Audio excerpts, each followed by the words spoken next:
Welcome to Alog Radio, the virtual radio station for all the people, entertaining you with facts, statistics and stories from around the world. So sit back and prepare for the information that will entertain you, and enjoy. It's the 15th of February 2017, and on this day in 2001 a publication of the first human genome was published in the Journal of Nature. This means that the entire DNA of the nucleus of a cell of a human body was mapped and it was published. So I'll be basing my facts on that topic today. If you're new to this, let me explain. It's a virtual radio station. I just feed you loads of facts and statistics and information from around the world, and it's for your entertainment. And if you really like it, then please subscribe or follow wherever this video is. And if I have enough subscribers, if I have over 100 subscribers or 100 followers on this show, then I'll add 10 minutes to the show. If not, then I won't mind. I'll keep it at 10 minutes. Otherwise it'd be 20 minutes. But anyway, if you don't have to, but if you want to, please remember to subscribe, and it will help boost the channel, boost the show.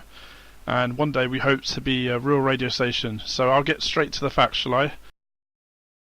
Well, before we start, let me explain what DNA is. Every living thing on this planet has DNA molecules, and they are molecules that are very, very long, like a ladder, and they're twisted, like a twisted ladder. And the rungs on that ladder is like a recipe to build proteins.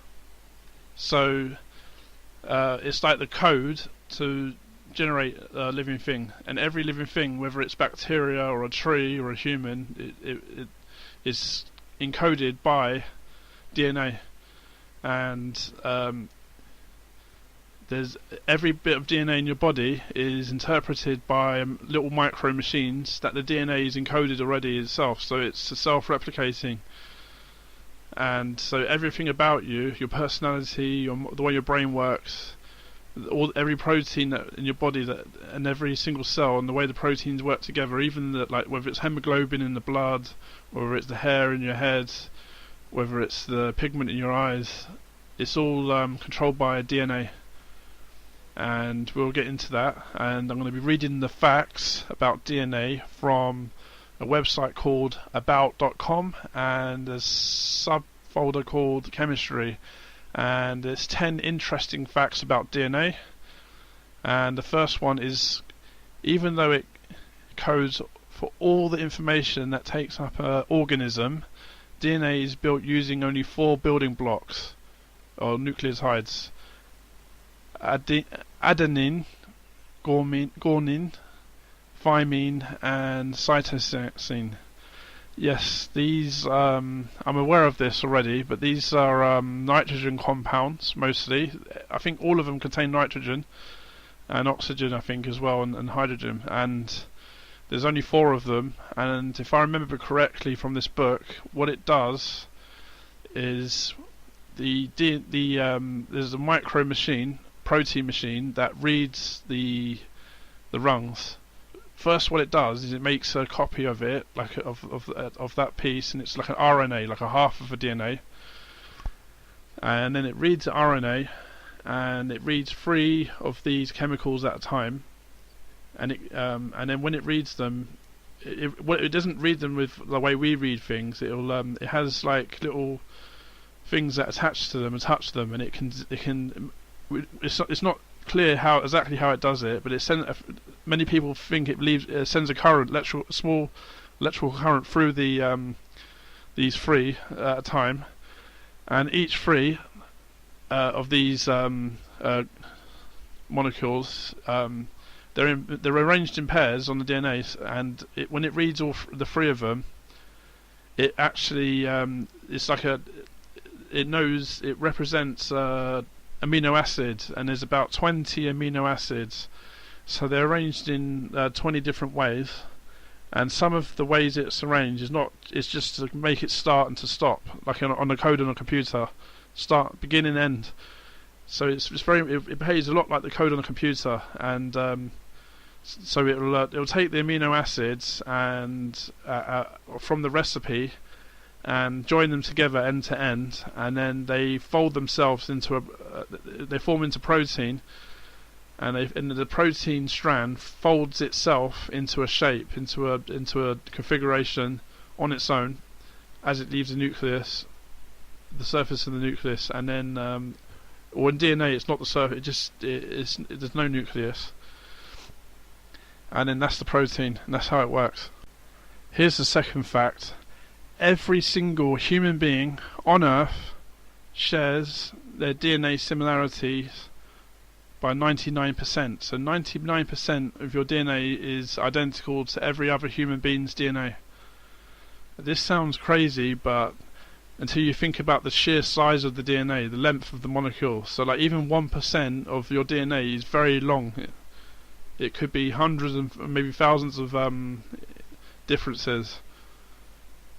But yeah, most of the DNA is more or less the same. Every human being has the same DNA, and just a very slight difference between each person. Here's another one. If you took all the DNA molecules in your body and put them end to end, they'd reach the sun and back 600 times, and the reason is you have so many cells.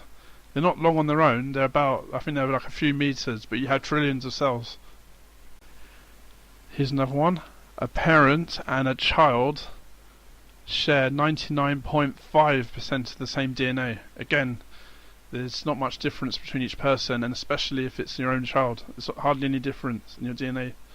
And 98% of your DNA is similar to that of a chimpanzee, which is not shocking when you consider that most of the DNA is just to make proteins, and the laws of physics don't change with animals, so proteins are the same, do the same thing for them for us. Like hemoglobin in other mammals is the same as us because it does the same thing, and it's not necessary to have anything reinvent the wheel, as it were.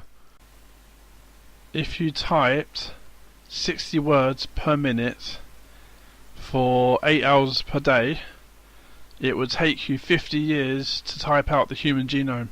Like I said earlier, it's an incredibly long piece of code. DNA is very fragile. Things like ultraviolet lights or electrical shocks or even chemical interactions in the body can cause damage to DNA. And very often cells carry mutated DNA that's been changed through this shock or this sudden change. And sometimes this is what causes cancer. Here's another one.